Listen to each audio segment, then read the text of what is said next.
Most Amazon sellers treat PPC like a light switch. They turn it on, watch spending rise, and hope the dashboard looks better next week. When the bill comes in, they feel exactly what you probably have felt at some point. This thing is eating my profit. The truth is, almost everyone starts there. The difference is what they do next. Serious sellers stop treating PPC like a tap and start treating it like an engine. And every engine has parts that each play a clear role.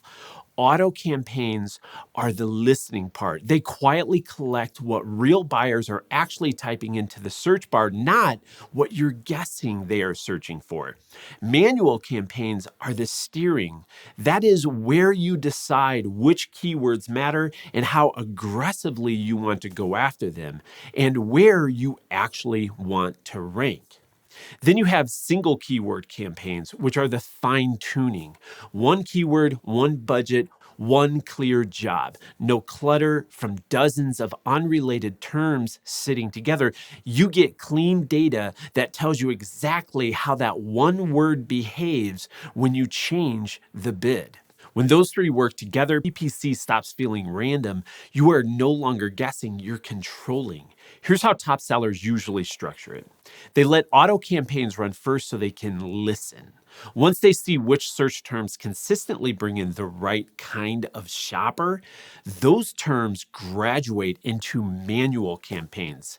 There, they control the bid, the placements, and the ranking strategy. Auto finds the opportunity, manual decides what to do with it. Then they add one more layer most sellers underuse, ASIN targeting. This is where your product shows up directly on your competitor's page. They are paying to bring in the traffic. You get to sit beside them, catch the comparison shopper, and sometimes take the sale. Most sellers either ignore this or set it up once and forget it. Top sellers treat it like a habit. On top of that, they use single word campaigns for the terms that really matter. This is where they get precision.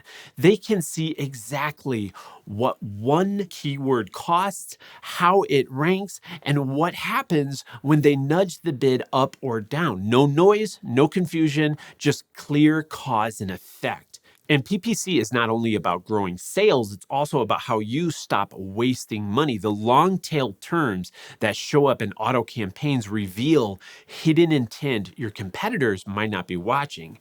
Negative keywords remove obvious junk instantly. Separating branded and non-branded terms keeps your data honest so you can know whether people are already looking for you or if you're paying just to be seen. Where your keywords leak, your money leaks. Fixing that changes the whole story. We worked with a seller who was spending thousands every month without realizing half their clicks came from irrelevant searches. One clean round of negative keywords closed that leak in a single day.